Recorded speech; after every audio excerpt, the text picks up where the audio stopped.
pleasure to be here this morning in North America and this afternoon in Saudi Arabia with you.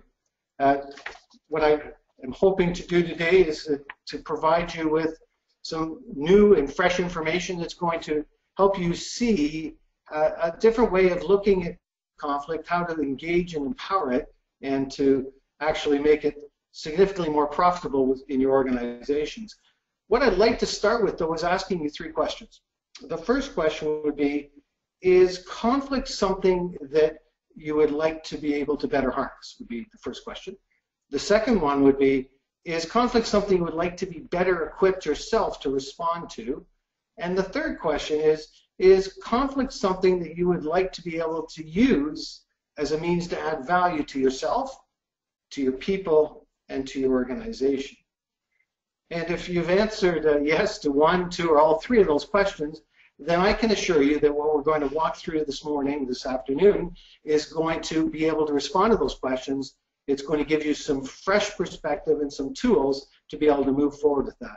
So the first thing I'd like to do is I'd like to just get down the dialog box, just to get you involved. Can you just type in the box, when was the last time that you experienced a conflict that became uncomfortable or difficult, or it didn't turn out the way you hoped it? Whether it was last week, today, yesterday, could you just go ahead and just mark in just what that looks like? I'd just like to kind of get a feel from you on that.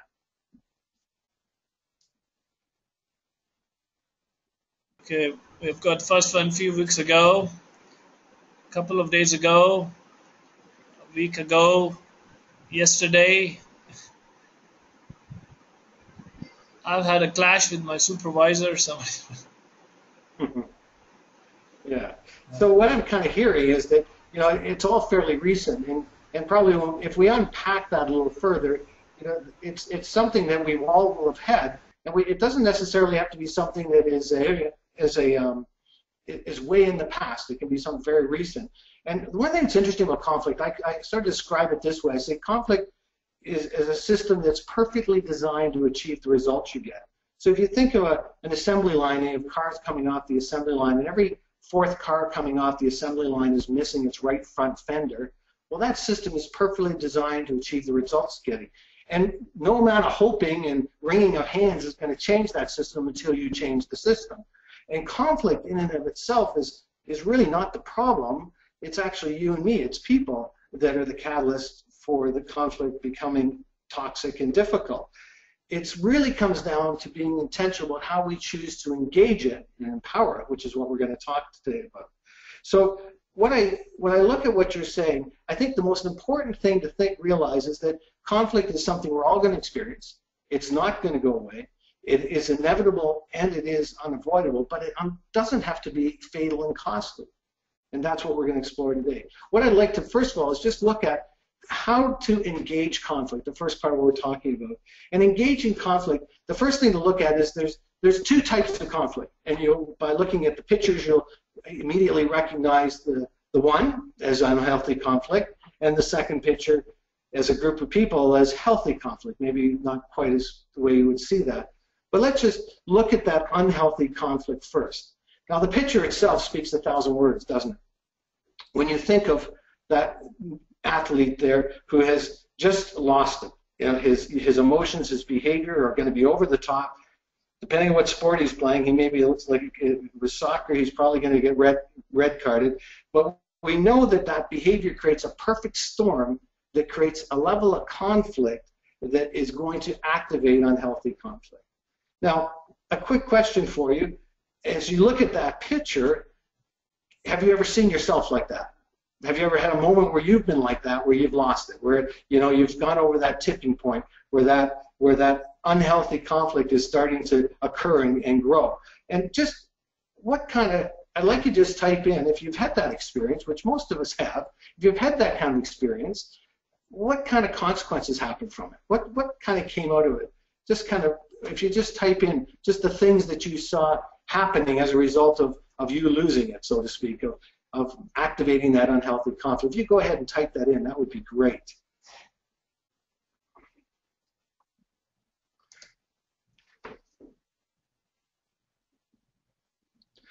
as you're typing, I'm going to just look at, here's some of the things that we normally see what happens with unhealthy conflict. We see that it destroys relationships, it decreases wellness, it blocks fairness, it undermines self-determination, it reinforces fear. We're going to talk more about that this morning. That's a big part of where we're going today. It shuts down creativity and innovation, which we know are the building blocks for productivity and profitability, and it reduces profitability. So we know that conflict, unhealthy conflict, has significant negative effects on the organization. So what would it look like to resolve unhealthy conflict? Let's have a look at that. And just, is there any feedback there just on any consequences that came up there? Well, rather it's a mom, but we have one comment from Muhammad. It says, usually in this case, communication is lost when people say things that they regret later. Oh, that's really good. Yeah, it's that regret after, isn't it, too? And that's one of those things where that fairness, where emotionally we're left afterwards feeling, we didn't handle ourselves well and handle others well, and huge. And what's interesting with that is it creates this underlying stress. We're going to talk a little bit more about that. Thank you for that comment. So let's just think about what would it look like to resolve unhealthy conflict. And as we dig into this, I want you to be absolutely clear that you can't bury conflict. You can't ignore it. You can't leave it alone. That you've got to resolve it. That it has to be dealt with. This theory that we sometimes like to apply to it, called the time heals all wounds theory. In North America, we'd say let sleeping dogs lie theory. And we just wait for everything to settle down. It'll get over itself. It won't. In fact, what happens is that conflict becomes what we call latent conflict, or it becomes hidden conflict in an organization. And it's kind of what you were just talking about with that individual was just talking about, is that you just get this internal conflict with yourself of how you were handled, whether it was fair or not. And as that unseen conflict, what happens is that is the stuff that really starts to divide an organization. What we normally deal with in conflict is what we call manifest conflict or seen conflict. And manifest conflict is the type of conflict that statistics tell us that 42% of our managers deal with. 2% of their time is dealing with manifest conflict, seen conflict. But latent conflict is the true cancer of an organization, because it embeds itself in the people and in the organization. It either blows up at some point in time really loudly or very quietly. Loudly, it looks like a group of people and a whole bunch of profit and department just all of a sudden disintegrating and leaving the organization. Quietly, it's that one person that's been with you for a long time, extremely loyal, and suddenly they just leave and there's no explanation. Quite often that's latent conflict. That's the hidden stuff, that they just never were able to express themselves in a way that they could describe how they were feeling, and that internalized conflict just suddenly overwhelmed them. So all of this happens, all of this conflict that we're talking about, healthy and unhealthy, happens inside of conflict management systems. And each of us has a conflict management system personally, and every organization has a conflict management system. How well we understand and know those conflict management systems usually dictate how well it's either working for us or not so much. A healthy conflict management system and healthy conflict will empower what we call a comprehensive or healthy bottom line. A bottom line that is the sum of an organization and its people's best parts.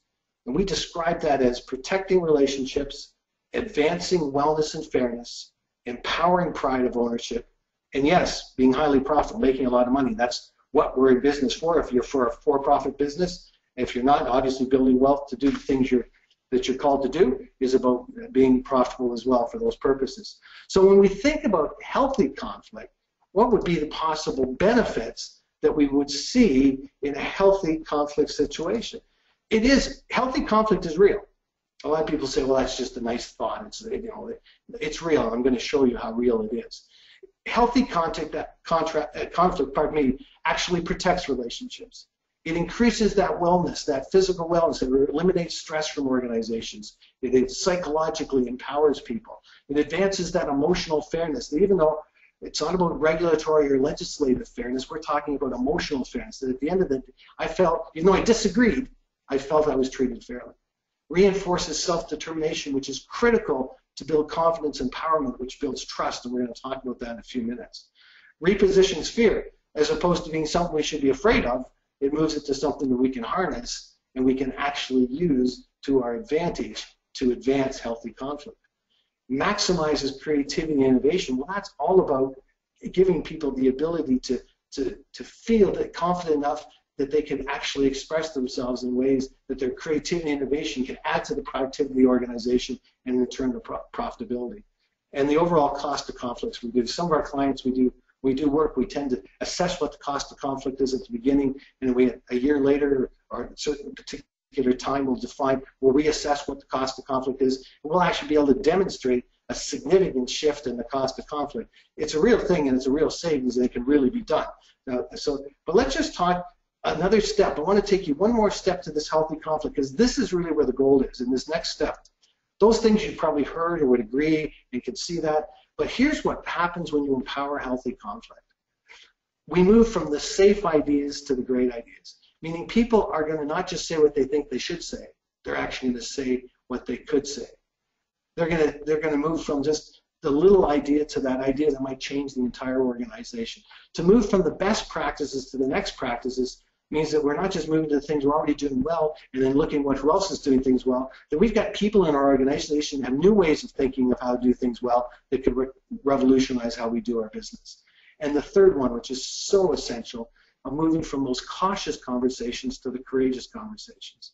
To actually express yourself in a moment where you can passionately disagree with someone without giving it or taking it personally. That is where the gold is when we start to engage and empower conflict from a healthy perspective. So one of the major obstacles that we deal with in trying to get to this place, to move to this place, is the fear of conflict. It's huge, it's significant, and I'm going to show you why. That whole idea of engaging the fear of conflict is the idea that we need to separate fear from conflict, and then we need to then unpack fear and how it affects us and our conflict management system.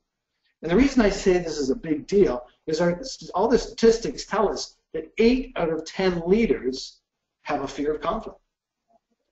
And even more challenging is that 9 out of 10 employees have experienced a conflict that has escalated negatively. So we know that if there's a fear at the top, then of course we're going to see these kind of results in the middle and through the organization. And you can just imagine, when you start thinking about that manifest and latent conflict, how easily that can get entrenched in an organization and start to strip away its greatest asset, its people, their creativity, their innovation, their confidence, and their empowerment. So the cool thing about this is those statistics don't have to exist. They really don't. We don't need to have those. The clients we work with, we often will move in an organization and they'll have those kind of levels of conflict, and we have seen those numbers change significantly. Will it get to zero? I've never seen it. I don't think you will. As long as we're dealing with people and emotions and the complexity of people, I think we're always going to have it. It's just a question of whether we're being intentional. I meant to mention that word intentional is a big word for me. It's about doing something now and not waiting for later with a plan to do something, but being intentional to do something different now to get a different result. But I think if we're intentional with this process, then we can actually make a significant change to those numbers. So when we think, though, of this fear of conflict, this is the piece that I want to unpack. Some of you may have some understanding of the science of fear, but I'm just going to unpack this as it relates to conflict and see what this looks like for you guys. So the first thing is to think about the idea. If you've played sports before, if you've played football, American football or soccer, if you've played golf, if you've played any basketball or anything involving a ball generally, you at some point are going to have to make a decision whether you're going to go long or going to go short. And depending on that decision and how well it's executed will depend on how well your decision worked out for you. Well, the same is actually very true with fear. We actually have a choice with fear that we can go long or we can go short. Now let me explain that. What you're looking at, of course, is a profile picture of the brain, of the head and the brain. And I just want to draw your attention that when we look at it on the side, there's actually there's two systems they're identical. So there's what you're seeing now, and on the other side is another system. So there's two of everything I'm going to talk about. So let me draw your attention, first of all, to that turquoise shape highlighted in the center of the brain. It's called the thalamus. The thalamus is our radar system. It picks up all the external activities that are around us. Now I want you to take a look at that red almond-shaped object, and that's called the amygdala. And the amygdala is essentially our alarm system, and it sends out an alarm response based on the information it has. That's important. Now let me point you to that kind of lime green oblong shape that's called the hippocampus. And the hippocampus is our database. It stores all the past information, good and bad. It is also what the amygdala accesses to decide on the alarm signal required. Now finally, looking at that picture, you'll note that there's a long route and a short route displayed. The short route goes directly from the thalamus, or directly from the thalamus to the amygdala. So from the turquoise to the red.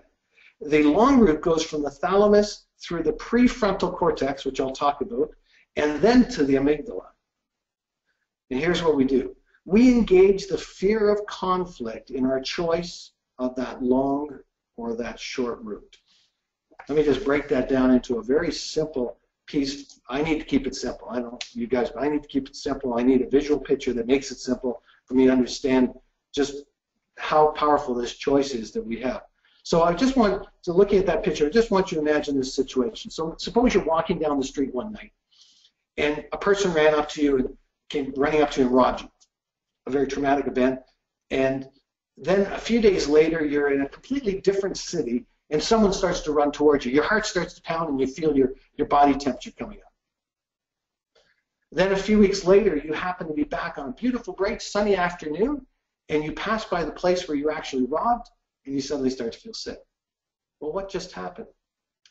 What just happened is you just engaged your short route to assess fear. The thalamus, that radar, picked up that external activity and went right to the database, got one piece of information, the hippocampus, and then processed it. In one case, the piece of information was somebody running. In the other case, it was the environment, the location. But in each case, only one piece of historical information actually set off your fear alarm. One piece. But now let's just think about, that's the short route. Now let's look at this. What would that look like if we think about that in the context of the long route? Looking at the same situation, you know, when you were in that different city and that person came running towards you, what had happened? You felt fear. But then they ran by to catch a bus, and the fear began to lift. Why? When in the middle of the day, you suddenly felt sick when you were back in that same place you were robbed, and then suddenly the sickness began to dissipate. Why? Well, what happens is your thalamus that sends out that radar information to both the amygdala directly, that short route, and also via the prefrontal cortex, that long route, and then back to the amygdala. Now this is where the prefrontal cortex comes into play. That is where your reasoning occurs. In the long route, the prefrontal cortex receives the radar report, then gathers sufficient information from the database, more than one piece, from that hippocampus, to provide what we might call a reasoned response. So what has happened on the long route, which takes a couple of seconds longer to arrive at the alarm bell at your amygdala, is there is enough information available to mitigate the danger and not activate the alarm and or turn it off. So let's just unpack that. So as that situation unfolded and you're in that different city, that person runs up to you and all of a sudden they run by you. Oh, you just had they're just running to the bus. More information. It's in the middle of the day. The other situation, not nighttime, there's a policeman standing near me, the sickness list. More information. So when it ran through a reasoned response, it didn't need to trigger the alarm. We have a choice. We have a choice to go with the short route or wait. What we like to say is pause and see what the long route comes up with. Now there's times where that system is designed to keep us safe. If you're standing at the edge of a cliff, it's with a 150-foot sheer drop, it's crumbling under your feet. The last time you were there, you were attached to a safety line, and you aren't this time, and you sense that you need to process that information. There is a good reason to step back. But most of the time, we're processing information from a very different perspective. Let me show you that. So just imagine, when we think of conflict, we're in a conversation that's getting heated. And suddenly, like that, that athlete we were looking at, suddenly somebody starts pointing their finger at you very aggressively, and you just see the veins in their face pulse, and you just suddenly have this sense of fear. It just appears in your body. You can just feel your whole body becoming flushed. Have you ever been there and ever sensed that? Or a tightness through your chest? What just happened? Well, your short route gathered one fact you were pointed at. But hypothetically, you were pointed at like that 20 years ago by some coworker that isn't even in your company anymore. And in this case, all that you're doing is gathering one piece of information using your short route and reacting to something that has nothing to do with the current person or the current situation. So in that situation, that pause could change the game. I'm going to explain that. So fear usually triggers an unhealthy conflict response that is directly connected to past emotions and experiences and behaviors.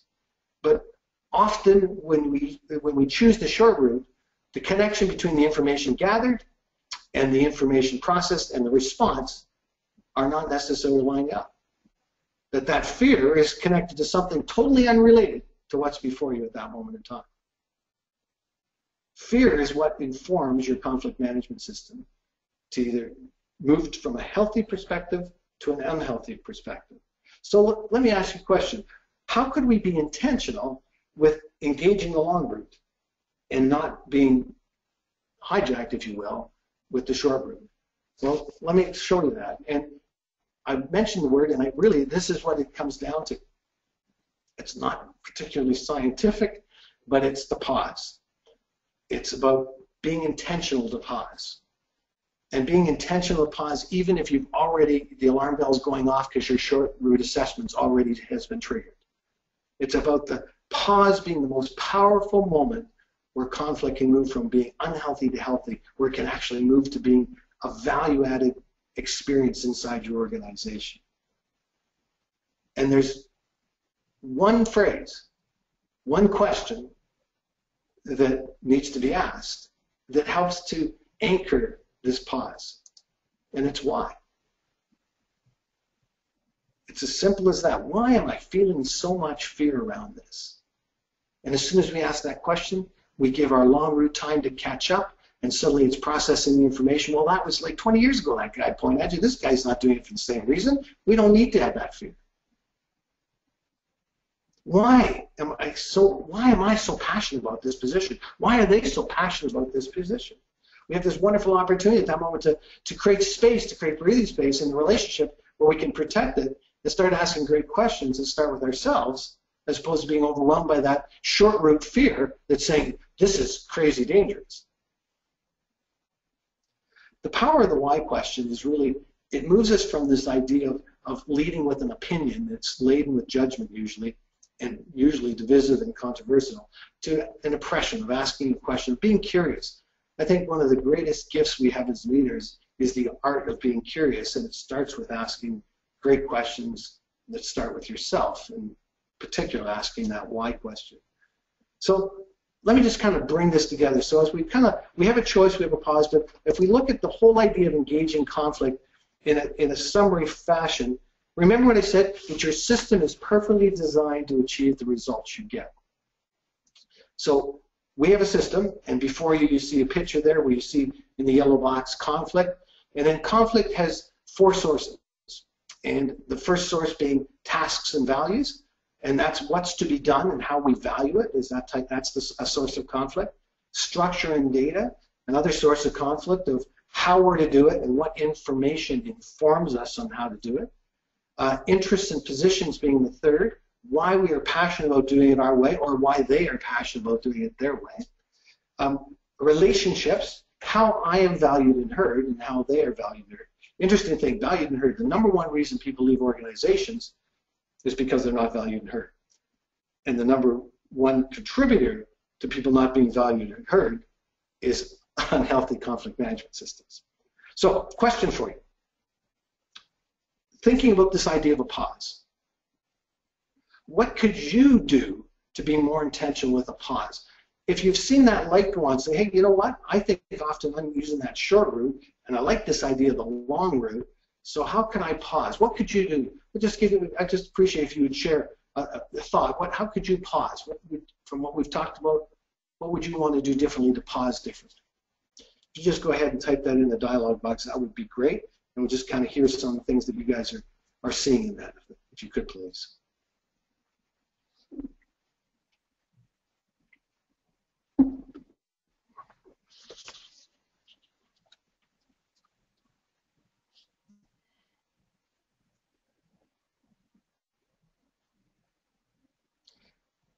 Okay. Are we hearing anything, Mr. Jaffrey? Yeah, we have the first one from the brothers who says, I would take a break, leave the place I am in, and go outside. I have only one comment. So excellent. Yeah, I mean, get away from it, right? Separate yourself physically from the space. There's a saying, I don't know if it translates into a Saudi Arabian culture, but in North America, I use it. It's called stop, drop, and roll. It's the idea that it's a safety thing we learned as kids, that it was that if you caught on fire, if your clothes caught on fire, the idea was to stop moving around, was to drop on the ground and roll around to extinguish the fire. And it's really about being that intentional about going after the pause. And when you leave the space, you're being that intentional with going after the pause. And sometimes we have to do that to create that space, because as we know, we get different outcomes. Oh, is there some other comments there as well? That was an excellent one.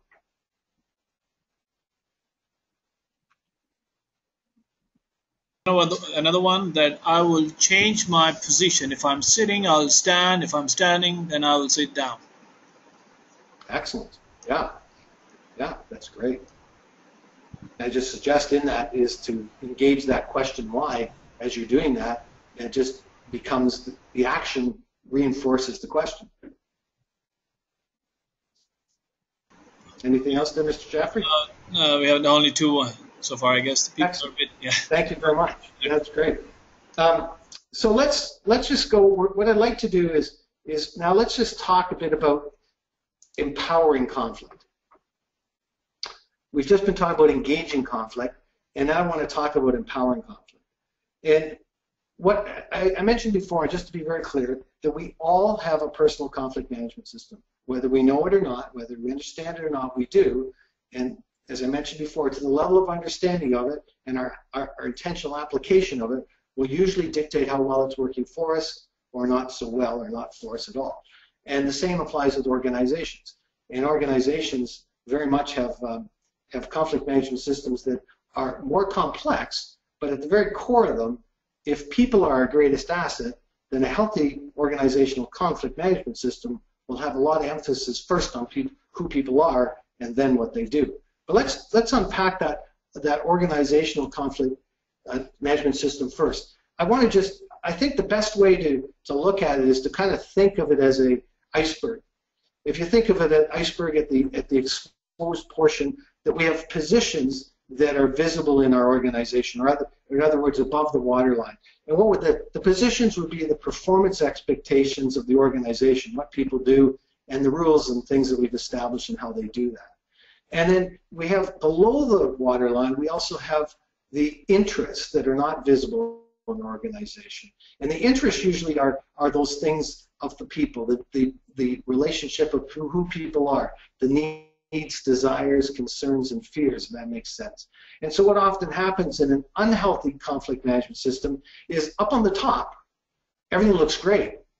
We've got these great rules, we've got these great policies, we've got this great performance standards. We've got one of my favorite ones is we've got this wonderful open door policy, but down below we have all these needs, desires, concerns, and fears that aren't met because there isn't a mechanism, a healthy mechanism to actually engage a courageous conversation, to actually move to a next practice, to actually go to a great idea, There's just this nice framework at the top, but there's this lacking part at the bottom. So the bottom tends to collide with other people in other organizations in the concept of an iceberg.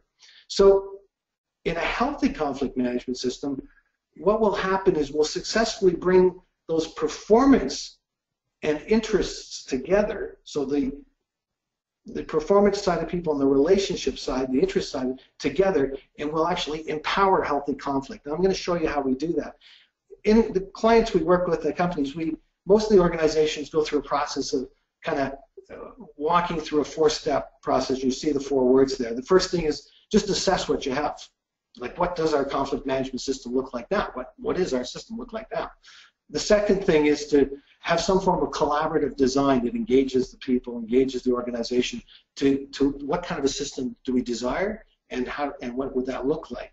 And then the implementation piece of how do we implement this re-engineered system? How do we do that, and do that with a way that, most importantly, that we have a continually monitoring piece at the back end that continually makes sure that we're getting the results we want, i.e. our system is perfectly designed to achieve the results we get, and that's what the results we're getting are the results we want. The key thing to this is, again, coming back to the idea that if we build a conflict management system, we want to achieve a bottom line that is more than just making money. We want to achieve a bottom line that is that comprehensive, that is that sum of an organization and its people's best parts. Protecting relationships, advancing wellness and fairness, empowering pride ownership, which is about that idea that we all get to go home at night feeling good about how we handle ourselves and we handle others, and increasing or maximizing profitability. So when we think of that, the organizational conflict management system, the key at the beginning is really to understand what we have, then to decide what it is we'd like to have, then look at how we're going to implement that, and then have some kind of a monitoring system to support that we don't lose track of where we're going.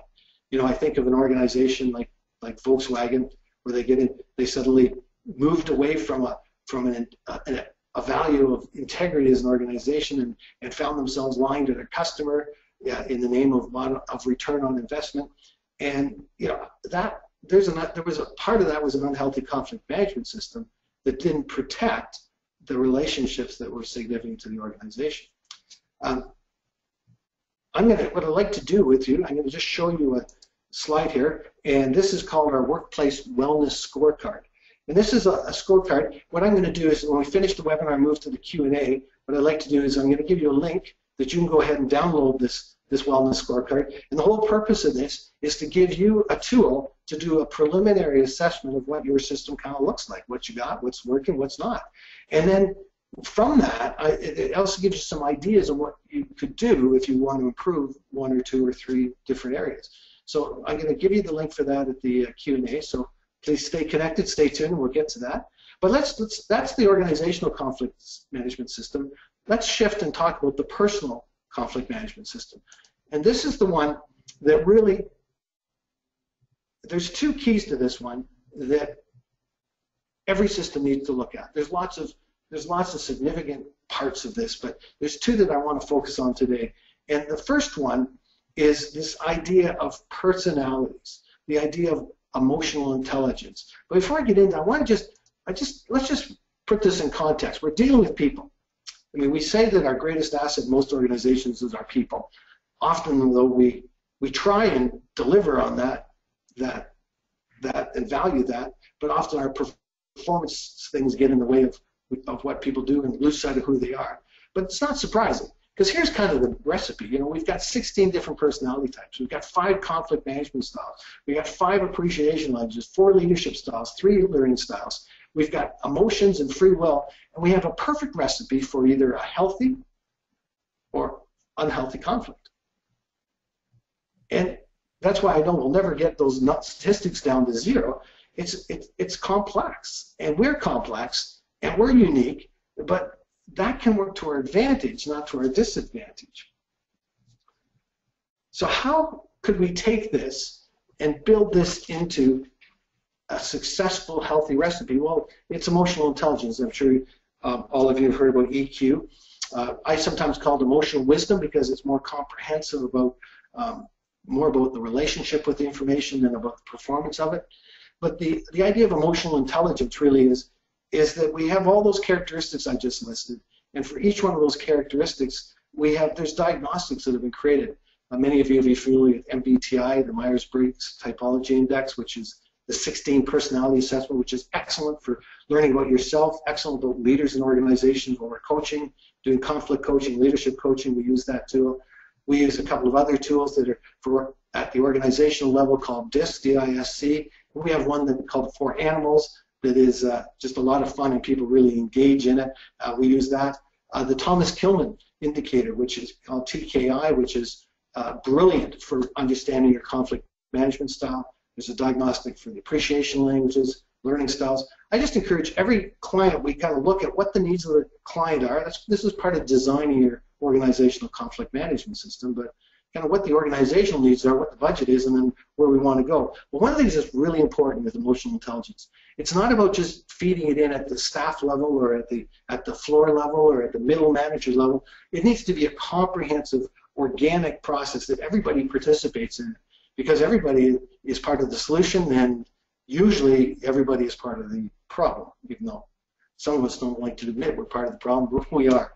So I just want to, in that whole idea of when we take, I guess the best way to say is that a high level of emotional wisdom or emotional intelligence combined with that long route will give you a healthy conflict management system.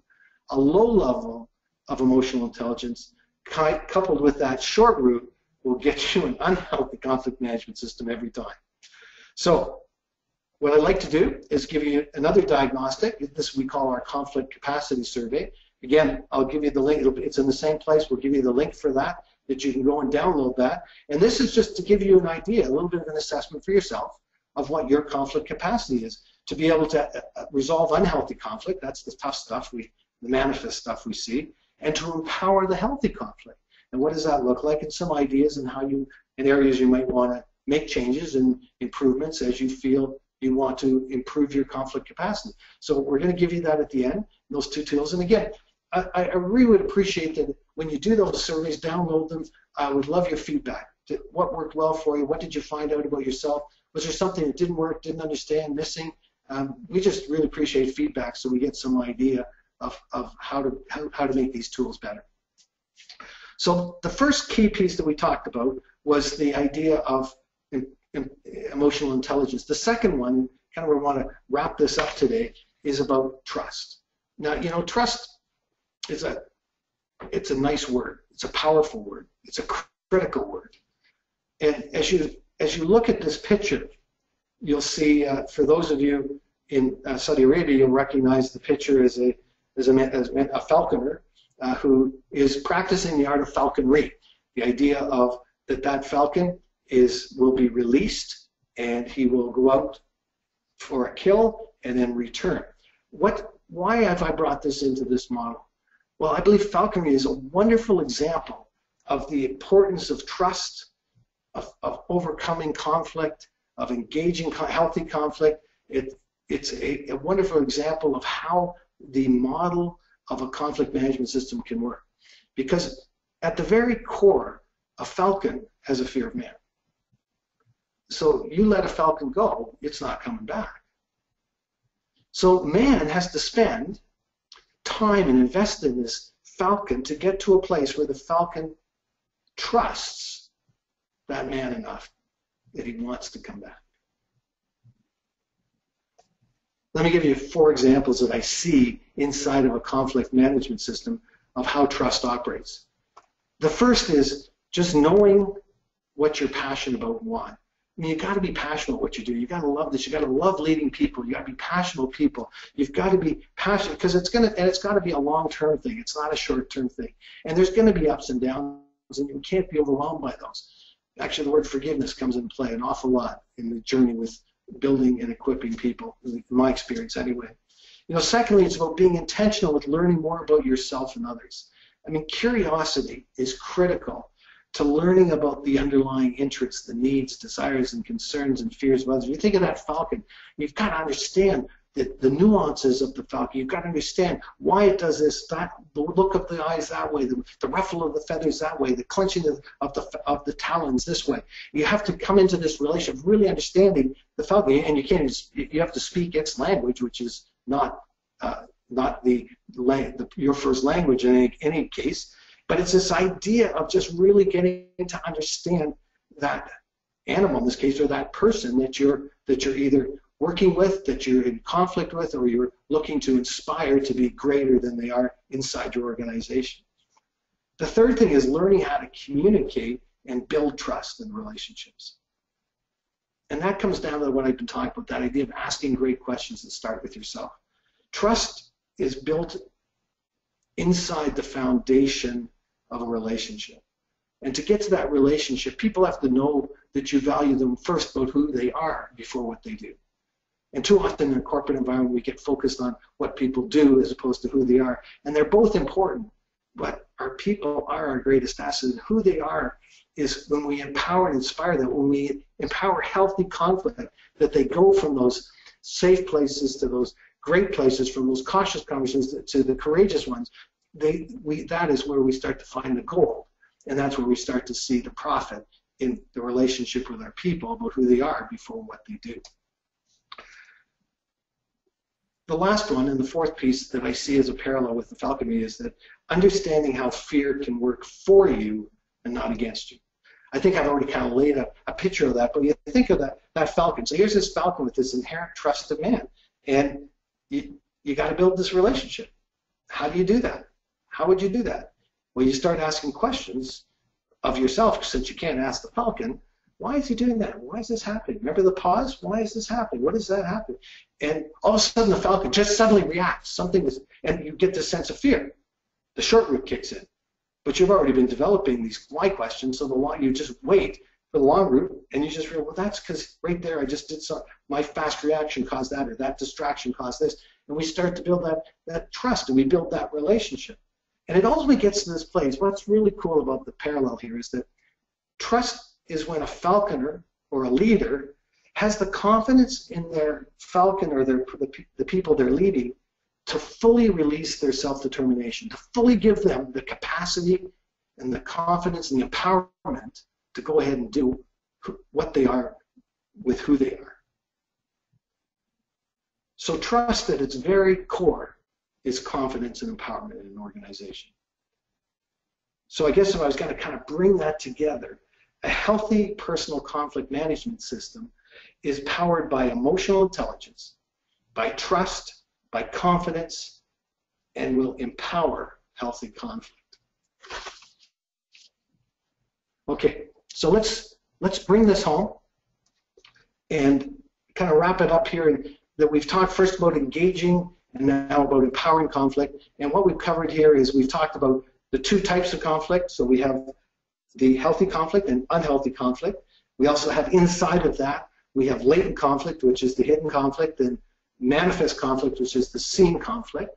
We have the two pathways of fear, the long route and the short route, and we have choices in how we respond to those, and we have talked about some techniques of pausing to get after the long route, which will give us the results we're looking for in our conflict management system.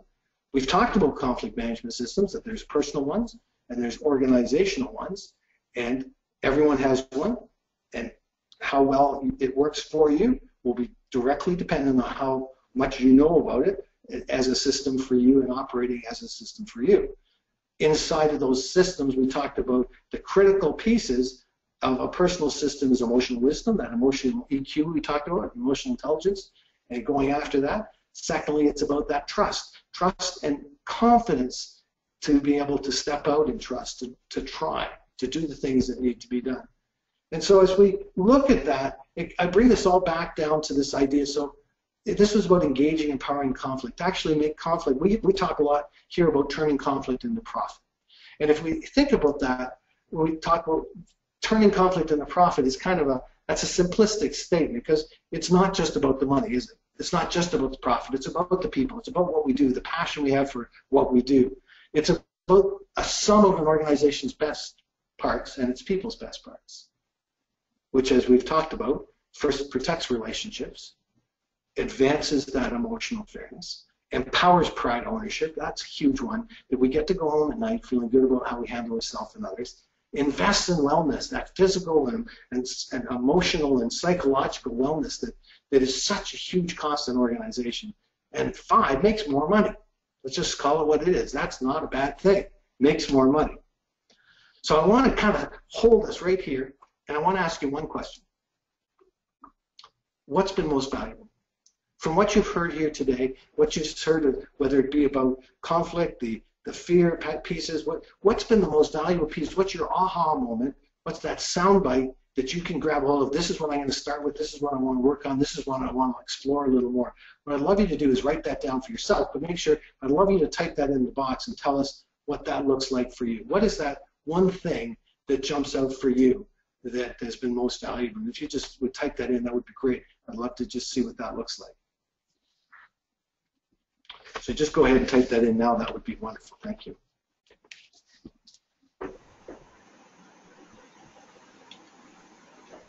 Okay, Michael, can we also commence the Q&A sessions, or should we wait for the comments first? If we've got a couple of comments, I'm just going to wrap up here. But yeah, we can definitely start the Q&A right now. Yep, absolutely. Okay. Yes. People have posted some questions. Okay. He said one of them, conflict management, a term is very interesting to me. The term conflict management? Yeah. As a term, very interesting to me. And to whoever provided that, what part of that is most interesting to you? So usually we look to conflict as a bad thing, but now conflict management as a term is very interesting. Ah, okay, good, yeah. And if I could just, in that comment. Resolution is a key to success. Sorry, could you repeat that, Mr. Jeffrey? Conflict resolution is a key to success. Isn't it? Yeah, success. And how do we define success? I mean, that's an interesting question, a word. I believe success is a very, it's much richer than just the position you hold, the wealth it attracts, and the authority it wields. It's really about giving somebody something that they don't even know they need or want, but once they have it, they can't imagine living without, but they can't wait to give it away. That kind of success that becomes contagious, and in the case of business, translates into profits, but at the same time, it also translates into a richness in the relationship with the people.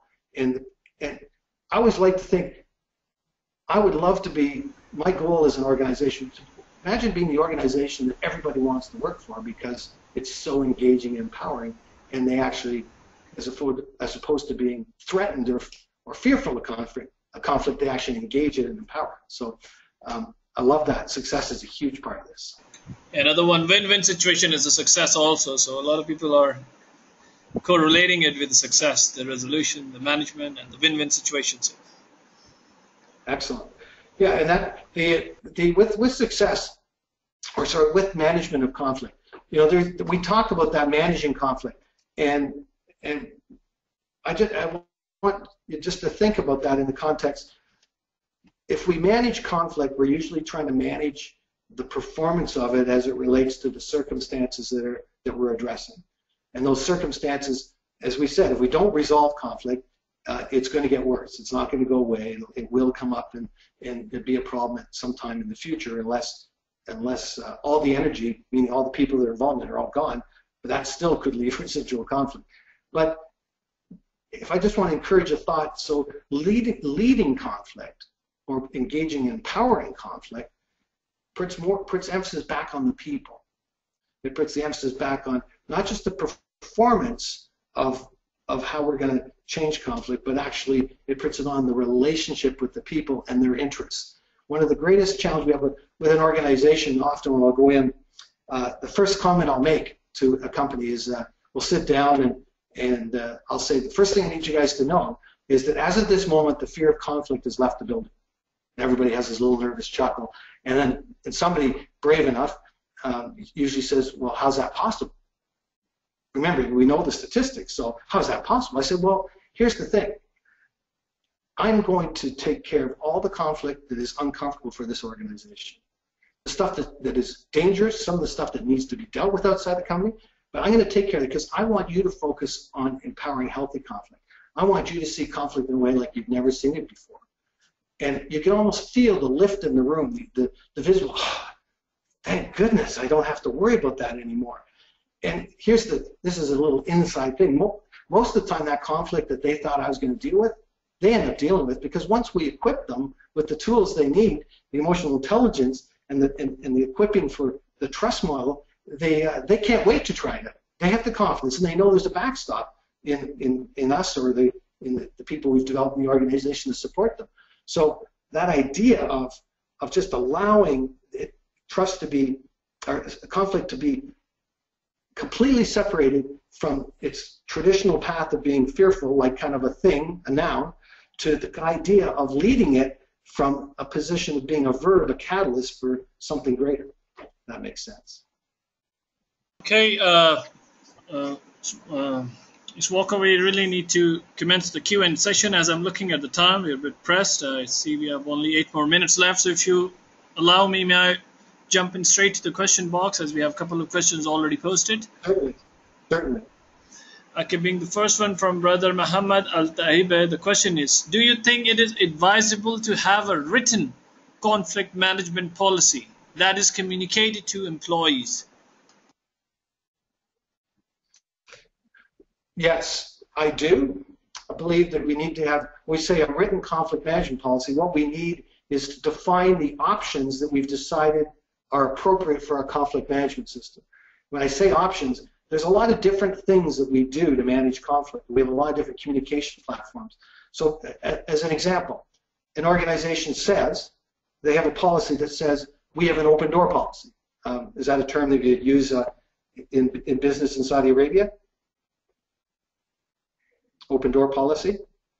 Yes. So, okay, so what happens is an organization puts that in as a policy, but they never engage people on how to use it and have the confidence to actually exercise and use it to go through the door with this courageous conversation and to actually open it. So yes, we need the policy, but then we also need to engage the relationships that people have the confidence and empowerment to actually use it. And then we need leaders who are confident not to be overwhelmed by what comes through that door and and grab the short route and create more conflict than that happens after they come through that door. So that 9 out of 10 of the employees, the escalation usually is, it's either escalated with other employees or with other managers.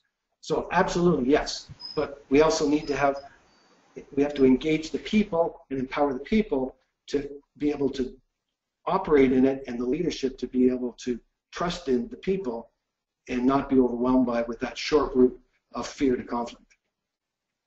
Great. We have another one from Mr. Jay Shankar Shangam. The question is, you see third-party involvement in conflict resolution is necessary. Is that necessary? Yeah, the third-party involvement for conflict resolution. Yeah, great question. So there is a place and time for it. So for example, what we're trying to do in an organization where we're developing a healthy conflict management system, an organizational conflict management system, what we're trying to do is build into that model. We want to make sure that we have this very strong self-help conflict resolution system in there. Meaning we want our managers, and we don't want everybody running to somebody with their problem. We want them to first of all try and negotiate their problem, their circumstance, their conflict together. And we need to give them the tools to do that. So they have to have some level of emotional intelligence to be able to do that, understanding of the fear thing. So when we start to increase their personal conflict management systems, they will actually go and try and resolve the conflict themselves. So that would be a one-on-one, what we call a negotiation.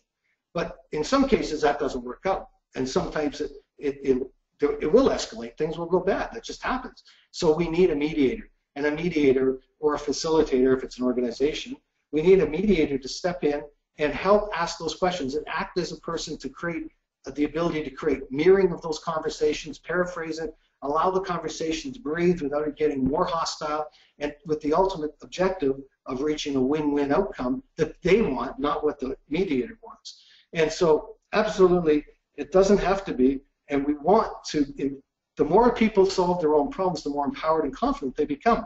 The more confident and empowered they become, the more creative and innovative they become, and the more creative and innovative they become, the more productive and more profitable the organization is, in very simple economic flow. So we want to empower that self-help model, one-to-one, but we also need to have the mechanism where there's a mediator to provide that.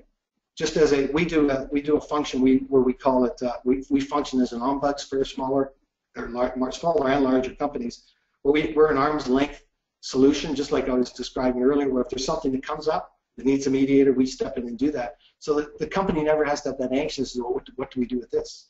We don't know how to handle this. So great question. Thank you. I hope I answered it. Thank you. Thank you very much. We have another one, a supplementary from Muhammad. Can you correlate the role of leaders and managers in setting up the culture to promote healthy conflict by leading by example? Wow. I can tell by the question that it's something that the gentleman is already either practicing or working towards, because just the way that was phrased is beautiful. I mean, what is a manager and what is a leader? And when we think about a manager tends to manage processes, and a leader tends to lead people. That's kind of the way I've seen it. And I'm not trying to, and it's not about making one higher or the other. They're both critical and necessary for an organization. But if I think of leadership at kind of as a pyramid, at the top level, leadership flowing down to managers, line managers, foremen, shop people, floor people, whatever unions, all that. If we think of that organization, and we talk about leading by example, is what I heard. I said, the way I look at that is we take that pyramid and we turn it on its head. And we actually look at that leadership and say, so how would you like to invest in your people today? How would you like to invest in your managers? And then how would you like your managers to invest in your people? So we create this beautiful flow up of investment into who people are and what they do. And as that happens, that leadership by example, it actually, even though we've turned it upside down, the pyramid from a leading standpoint, what happens from a trust standpoint, it goes back up to the top, and they see the leaders at a level of trust because they're actually walking their talk, they're staying true to the vision, and they're not losing sight of the value of the people. And when there is a problem, there's a mechanism that we can deal with it and we can resolve the conflict. So leading by example requires every full engagement of all the parties, but at the very top, it has to start with a desire to really want to invest in your people first. And through that, they will help empower your products, processes, and services, and to the ultimate outcome and desire of the company. Okay, thank you very much. Just looking at the time, as we're really pressed on time, but a lot of people, Mr. Walker is requesting about the resources that you had mentioned, and if you could also share the link about the questionnaires that you were mentioning during the webinar. Is it possible to receive it later via email so we can broadcast it to the participants or the attendees? Absolutely. I will send you the link. The link's on the screen right now. And I will send it to you. But that link is open. It's located on my website, legendarycoaching.ca. But if you go to that, you'll find there's the workplace wellness scorecard. There's also the conflict capacity diagnostic that I mentioned, and you'll find there's a third one there. I thought I'd put in there, and it's what we call our profitizing worksheet, and it's really the diagnostic that we use to help identify what the cost of conflict is in an organization, and then what the desired level of cost might be for the organization, and then developing a plan to get there.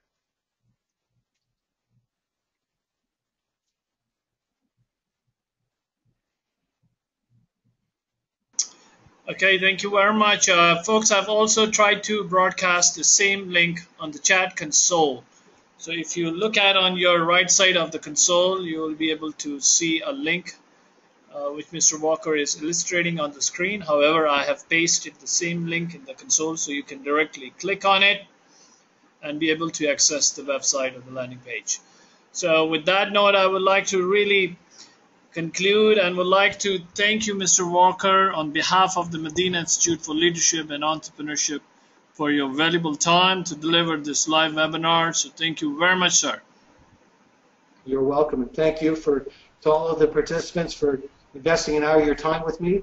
I appreciate your questions and the feedback. It allows this process to become very vibrant and live. Mr. Jaffrey, thank you for moderating, and thank you for Milo inviting me to be part of this. And I just encourage any of your members, any of those that are participating today, that sometimes questions come out of what was shared, or you heard something, you want, feel free to. You'll find all my contact information on the website, on the links. I'd be more than happy to answer your questions. I'd love to hear, though, as I said before, just hear from you. What did you discover with those diagnostics? How did they change things for you? And again, if there's ways we can improve, we'd love to hear about that as well. So again, thank you so much for your time, and I look forward to hopefully working with you in the future. Likewise, feelings are mutual. Thank you very much, Mr. Walker, once again, and thank you all of those who participated in this webinar. We are recording it. Please stay tuned to webinar.mile.org to learn about the upcoming programs, webinars, and equally to access the archive system. So thank you very much once again. I'm going to end and conclude the session, so you all will be automatically dismissed out. You all have a good day, good afternoon, good evening, wherever you are calling.